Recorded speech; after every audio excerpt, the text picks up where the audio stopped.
பாவ அறிக்கையும் மன்றாட்டும். பாவ அறிக்கை. உபாகமம் 28ஆம் அதிகாரம் 34ஆம் வசனம். உன் கண்கள் காணும் காரியங்களில் நாளே மதிமயங்கி போவாய். ஆமென். பிரியமானவர்களே, அநேக வேளைகளிலே சத்ரு ஏதாவது ஒரு காரியத்திலே நாம் மயங்கி விழுந்து கிடக்கும்படியாய் செய்வான். அதற்கு பின்னால் அடங்கியிருக்கிற ரகசியம் என்ன தெரியுமா? இப்பொழுது உள்ள ஆசீர்வாதங்களை நாம் பார்க்க முடியாதபடிக்கு குருட்டாட்டத்திலே நம்மை கொண்டு போய் விடுவான்.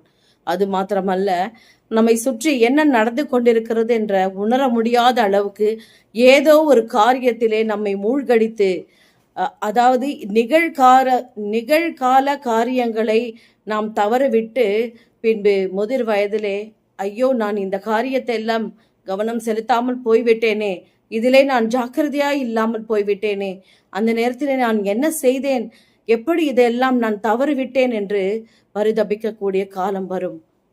எனவே நாம் எச்சரிக்கையாய் இருந்து கர்த்தருடைய வார்த்தையை பற்றி கொள்வதிலே நாம் ஞானமாய் இருக்க கடவோம். அநேகருடைய வாழ்க்கையிலே நல்ல ஆசீர்வாதங்களை எல்லாம் இழந்து போவதற்கான காரணம் இதுதான். அவருடைய வார்த்தைக்கு கீழ்ப்படியாமல் நாம் துணிகரமான பாவங்களை தொடர்ந்து செய்து கொண்டே இருக்கும் பொழுது புத்தி மயக்கத்தினாலும் குருட்டாட்டத்தினாலும் ஏதோ சில காரியங்களிலே மயங்கி கிடந்து அதுவும் ஒரு போதை பழக்கம் போல் நம்முடைய வாழ்க்கையிலே வந்து விடுகிறது.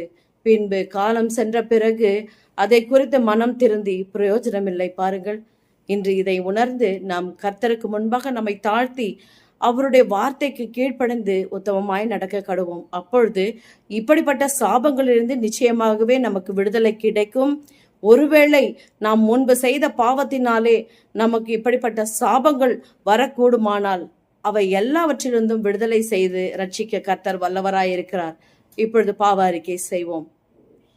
உன்னதமான தேவனுடைய குமாரனாகிய கிறிஸ்துவே, எங்களுக்காக அடிக்கப்பட்ட ஆட்டுக்குட்டியே, உடன்படிக்கையின் ரத்தத்தினாலே மீட்டெடுத்த பரம தந்தையே, இப்பொழுதும் ஆண்டவரே, இப்படிப்பட்ட உன்னதமான காரியங்களை மறந்து எத்தனை முறை நீர் எங்களுக்கு கடிந்து உணர்த்தியும் ஆண்டவரே, அடிக்கடி கடிந்து கொண்டும் தன் பிடரியை கடினப்படுத்துகிறவன் சகாயமின்றி சடுதியில் நாசம் அடைவான் என்று சொன்னீரே. அப்பா, கடிந்து கொள்ளுதலை நாங்கள் வெறுத்து ஆண்டவரே, எங்களை நாங்களே கெடுத்து போடாதபடிக்கு, எங்களை நாங்களே பாதாளத்திலே கொண்டு போய் விடாதபடிக்கு ஆண்டவரே, எங்கள் ஆவியிலே நாங்கள் ஜாக்கிரதையாயிருக்க உதவி செய்யும். இதுவரை செய்த எல்லா துணிகர பாவத்தையும் தயவாய் எங்களுக்கு மன்னியும். இனி இப்படிப்பட்ட பாவம் செய்யாதபடிக்கு ஜாக்கிரதையாயிருந்து உடைய வார்த்தையின்படி நடக்க எங்களுக்கு உதவி செய்யும். இயேசுவின் மூலம் ஜெபிக்கிறோம் பிதாவே.